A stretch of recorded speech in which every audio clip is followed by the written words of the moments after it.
physics experiment, we have 5 experiments. These are glass symphony, the burning candle, air pressure, and how to use gravity if an egg is cooked.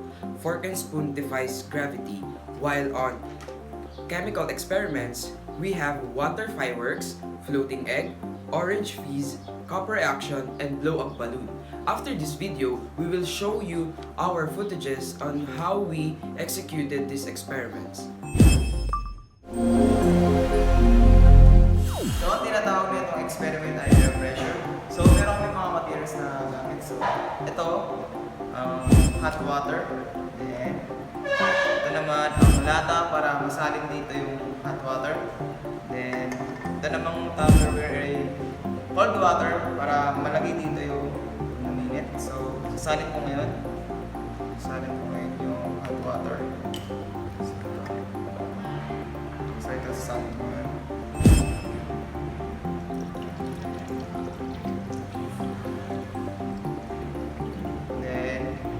After natin isalin, so ilalagay dito para tingnan natin kung ano yung mangyayari.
So today we will define gravity by using spoon and fork.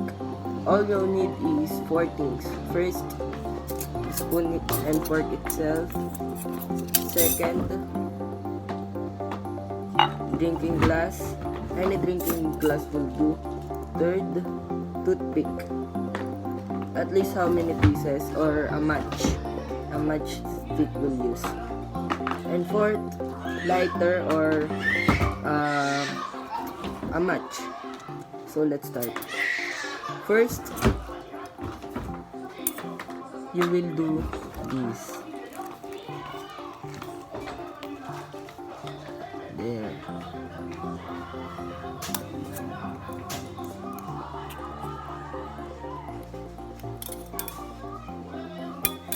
Kailangan malagay niyo siya ng ganito. Pangalawa niyong gagawin, pag nalagay niyo na siya ng ganito, yung march or yung toothpick nyo, kailangan na ilagay nyo siya sa gitna. Ayan, parang ganyan. Tapos, ito ang pinakamahirap na part. Pero ito ang mag-define ng gravity. There guys, after so many attempts, we successfully balanced the spoon and fork into a drinking glass. Now, let's try to burn them.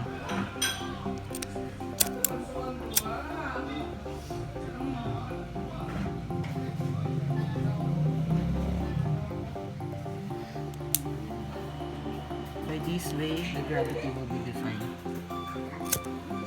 Medyo mahirap. Pero kakayanin para sa grades. Aray ko.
Hello? So ito nga pala yung experiment na floating egg.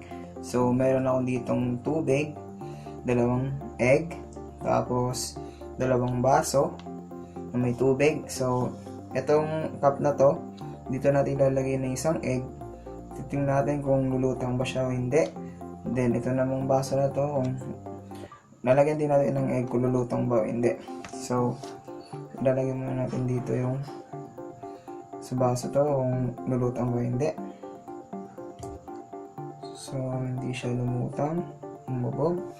So yung para mag-float yung egg, lalagyan natin ng asin. So lalagyan natin.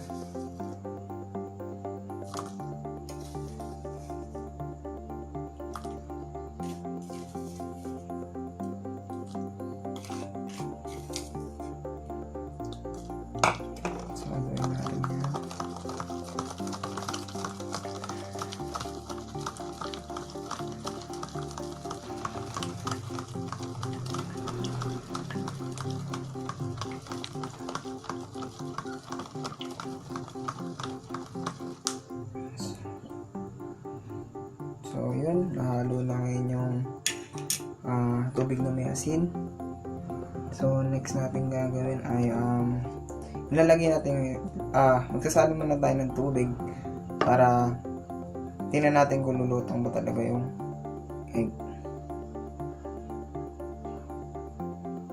Ito lang. So, check natin.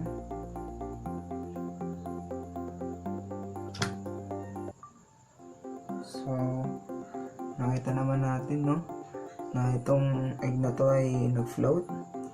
Then, ito naman ay lubog siya. So, pakita ko sa inyo. Ayan. Ayan po yung result. Na, itong itlog na to, o yung egg, wala tong asin, kundi pure water lang. Then, ito naman, ay merong asin at tubig. At ito ay nangyari ngayon, na-float siya.